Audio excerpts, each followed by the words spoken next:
Hello, I'm Helen Harrison, Louisville Art Association President. Welcome to our August virtual member program.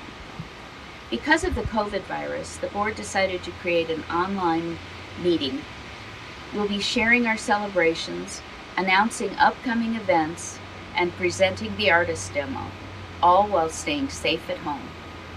Many of us are staying safer at home per state guidelines. Sometimes this makes us feel isolated, especially when living alone. Your board is determined to keep our sense of community strong, helping members to stay connected and creative. To that end, we are researching and implementing ways to continue our programs by moving them online or supporting small groups and outdoor gatherings. We've moved some programs to the online Zoom platform, and Steve Markman has moved to online workshops in record time. In July, we presented 2 well-received workshops that will soon be available on demand. We have even more workshops coming up, so be sure to check the website for registration details. As you know, Constance Frank resigned from the board at the beginning of July. She did a great job overseeing our featured programs during her term, and we'll miss her presence on the board. We're fortunate that another member, Dawn Hendrix, has stepped up to finish Constance's term. Dawn has been an LAA member for a number of years, and when she retired, decided she wanted to volunteer. Thank you, Dawn, for stepping forward to help us. We have a busy month as we get ready for our back-to-back national shows. We want you to know there are many procedures in place to keep everyone safe during the shows. Vice President Lynn Sarkis will tell you about that later in the video. There'll be an online version of both shows when they open for those who can't be there in person. Also, People's Choice voting will be online, just like the theme show.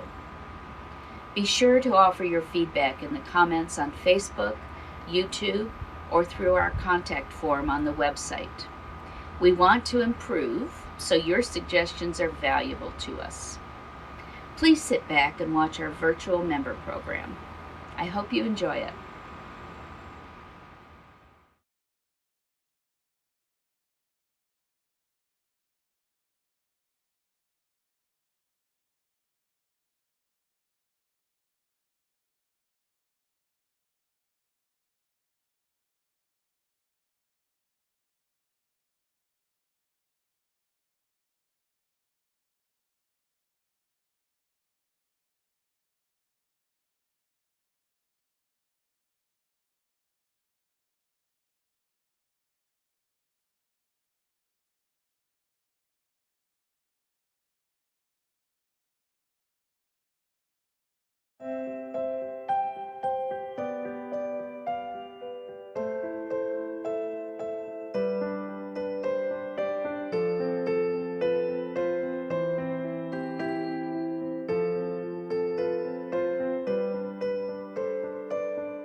Hi, this is Lynn Sarkis coming to you from my office/studio/drawing room.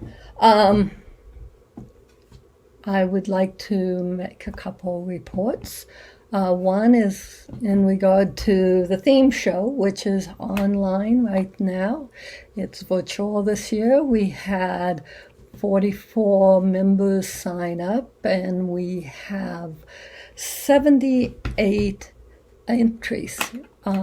And it's still open for voting through the 23rd, and we hope that you would take a look and vote on your favorite pieces. The People's Choice is now located right on the page, so you just click on the link and it is a drop-down menu and you choose which photo you would, or which image you would like to have receive a People's Choice Award. The second thing I'd like to report on is the national shows that are upcoming in September. This year will be challenging. We are going ahead for the shows. We will have in place safety measures, including setting up outside in tents for check-in and check-out. Also, tents will remain up for people to enter the show and check out of the show. That's for visitors. We will require masks. We will have social distancing.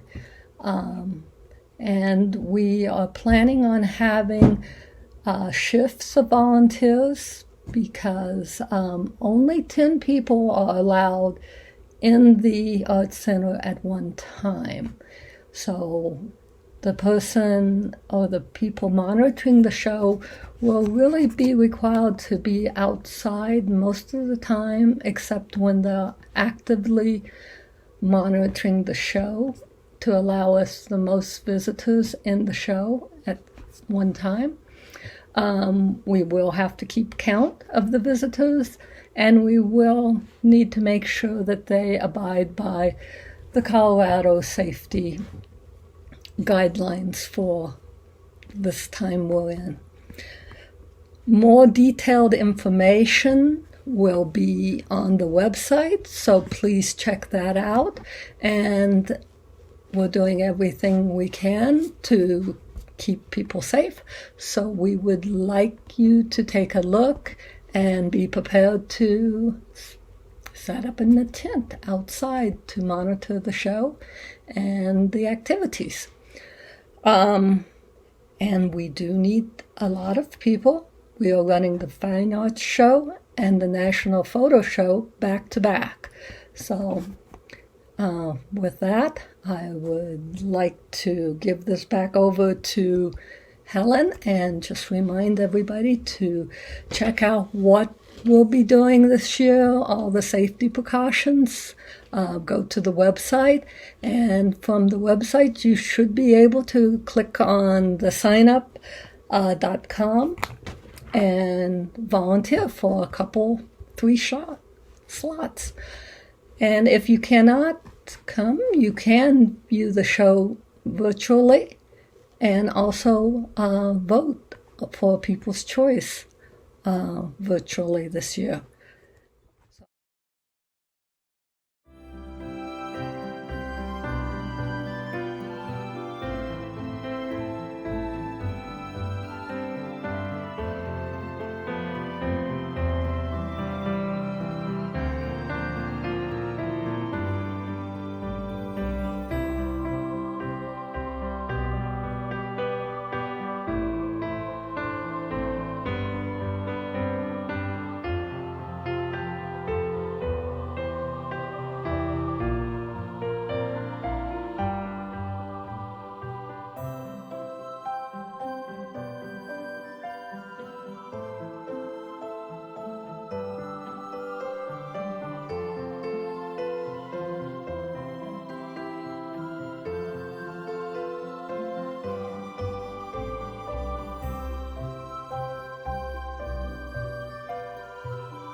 Hi, this is Ken. If you really value the role that the Art Association plays in your life and in our community, or if you think there are some things that could be improved, I have some good news and I have some bad news. The bad news is that the association does not magically happen, and it certainly isn't going to get better all by itself. The good news is that there's a group of people, normal human beings, very much like yourself, that run this thing, your board of directors. It is an all-volunteer group that works largely behind the scenes to make sure that you are provided with the programs you like, that safeguard your funds, and make sure that the organization conforms to all laws and regulations. It makes sure that this organization fulfills its mission and contributes to the common good of our community. Your board is working best when you don't have to think about it, but once a year you do need to think about it. By law, we're required to have a meeting every November where all of you, the members, elect the people who will represent you on the board. The terms of 4 of our board directors expire this year. They are our treasurer, Vince Dean, Jay Lynch, Kirk Fry, and Don Hendrix, who stepped up to fill the vacancy created by the recent resignation of Constance Frank. In the next few months, a nominating committee will recommend a slate of candidates for these positions. Please feel free to consider stepping forward to be one of those candidates. What qualifications do you need? A passion for the visual arts and for the mission of the association to promote them in our community, and a joy of working with other people to achieve a common goal. And finally, the desire and ability to dedicate some of your skills and energy to the service of your fellow artists and art lovers. If you would like more information, contact any board member. Thank you.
Sandra Davis, and today I want to give you a little bit of information and demo on the upcoming Animal Techniques in Colored Pencil workshop. And when you register for this class, you will get a supply list. When you register, you're also going to get a photograph, a JPEG image that you can print out of this mandrill. This is the great creature that we're going to be drawing because he's got so many interesting different textures. So we'll have a variety of techniques that we can do. And I'd like for us all to have this sketched in before the class so that we can jump right into color and really utilize our time in the colored pencil. I'm going to post a little demo on my YouTube channel, and I'll put the link on my website as well for you to follow if you need a little extra help getting that sketch done. But for the moment, I will just give you a little taste of getting that sketch in to start out with.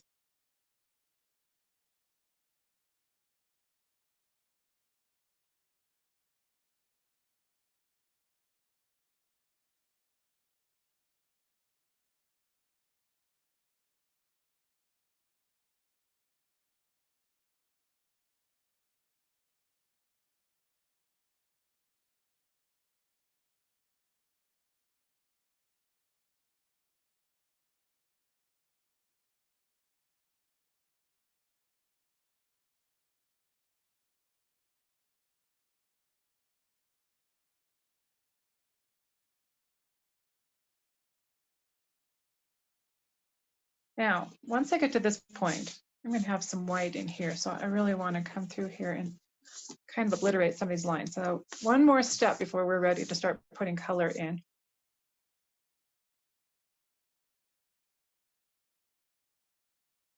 I want him looking at me, so I got to make sure those pupils land looking right at me. That's one of the things that I love about this animal, is that kind of fierce look in his eyes. He's very questioning and interesting. I could go with this forever. I just love drawing. But I'm going to stop here and start doing some color for you. A little taste of what we're going to do in class. So when I'm working on a white piece of paper, the first thing I work on, the first pencil I'm going to pick up and start using is the white. Now I'm going to keep an eraser in one hand because I know that as I start putting it in white, it's so easy to start smearing some of my pencil, right? So if I start to put white in places where I see that I've got, I got color on my white. Watch out for that too. Luckily, I can still see the pupil on there, but I'm going to move that highlight right there. Make sure your white is clean when you put it down. My white is hardly ever clean, so I know better. I put it in the white.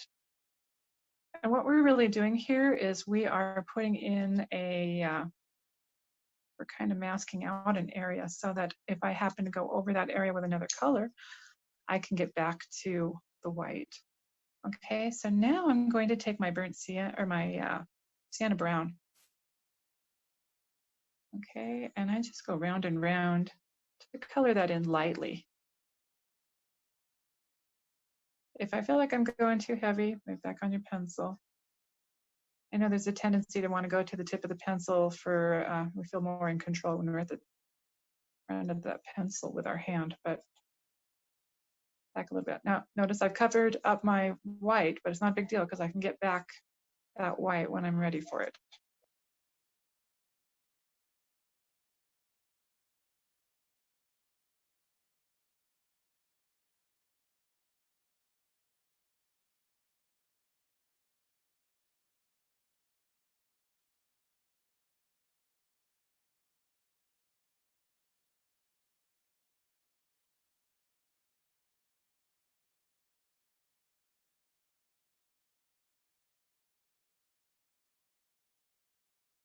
Oh, these hairs are going to be so fun to blend. They're a blast. We're going to get to use some of these other tools in here to try out. I love doing swooping strokes of animal fur. Is really fun to do. Okay, now before I get too far on the bridge of the nose here, I've got a white highlight right there on the nose, and I want to make sure that that white is down. Luckily, I had a clean pencil this time around. You want to check your white each time that you go to use it. Now, I know you can't really see it on there, but just having it down is really going to be immensely helpful. Now, I'm going to use the pencil a little bit on its side to color this in because I don't want to go dark real fast. And I also don't want to come down too far because it's going to blend into some of my peach and my red here.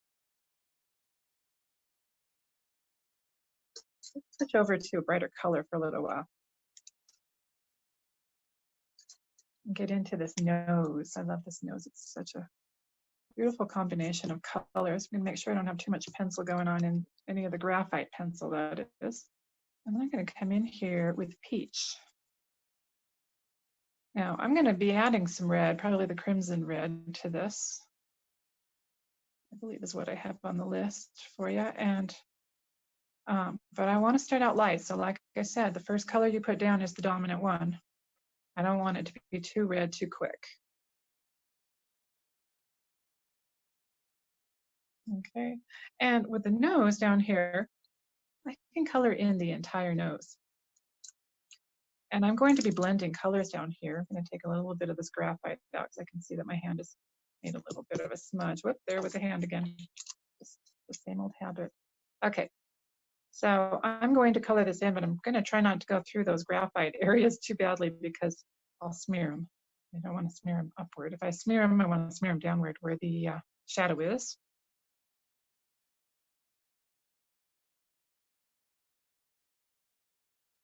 I'm going to take my white and I'm going to use it as a blender. So let's go in here and just color over what I just did. And it's going to start making it smooth. It's going to make the color brighter. There's a lot of white right here. I can press harder where I see that there are some highlights on this animal.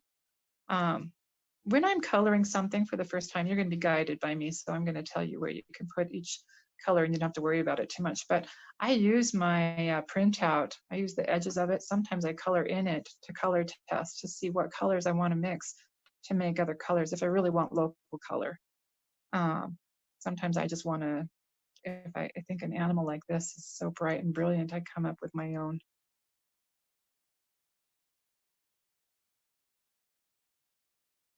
There we go. As a matter of fact, why don't I show you? Adding the blue. Now, there's so much orange in this color that the blue is a complement to that, right? So I want to tone it down a little bit, just come in and scumble a tiny bit of blue on it, and voila. You've kind of grayed it down. It's not difficult to tone down those colors. Then if you feel like it's a little bit gritty looking, just come back with your white and blend it. No problem, right? Now he has a swooping nose. I don't want to lose that fact that it's not just a nasal and then a nose plucked on the bottom of it. I want it to look like it's really connected. So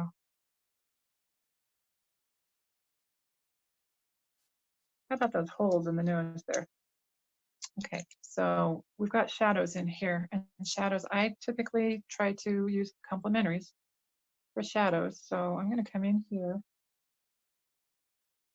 with the blue, and I love to use Parma as the shadow. So I'm going to use that Parma Violet as well.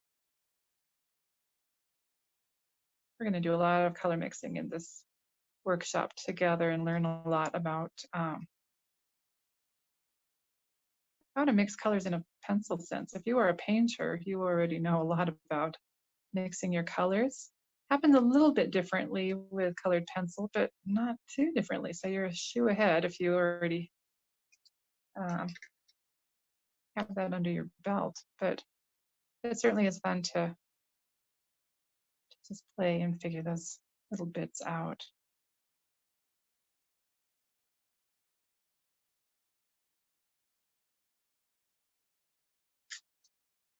Start a little bit on these sinuses. I am not finished with the nose, but I'm going to jump over to the nasal passages. I want to make sure I don't have any color on my pink pearl. And at this point, these are big enough areas that I'm going to use a larger eraser to take that out. I'm going to keep my brush at hand so I can get those crumbs off and not have them bothering my work. And to put these sinuses in, these cheeks, I don't know, they're cheeks, nasal blue area, I'm going to put white down first. I'm going to do a lot of color blending in this area. And I'm putting it down nice and heavy. I just want to be careful that I don't have any graphite in there to accidentally blend into my white because it'll smear.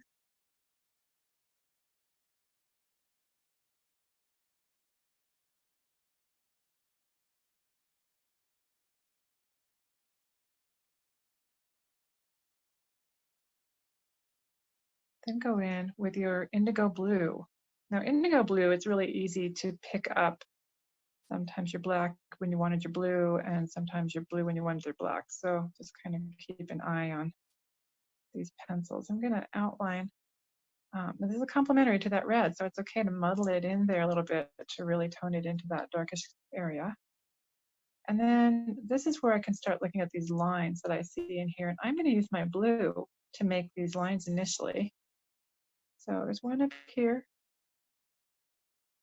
And I'm not going to draw the line all the way across on every single one of these. I want it to be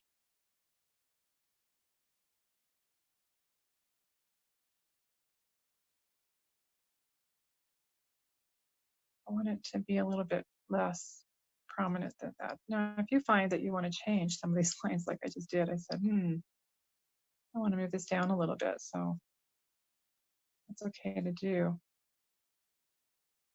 Because remember, you have white underneath there, so you can change your mind. This is going to blend into this black area over here. So all this to kind of come down to a point.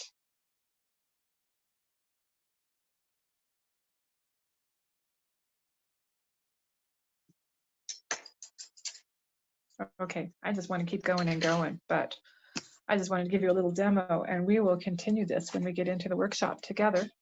If you would like to see how to get from here to here, then join us in this workshop. We're going to have a lot of fun together, and I hope to see you there.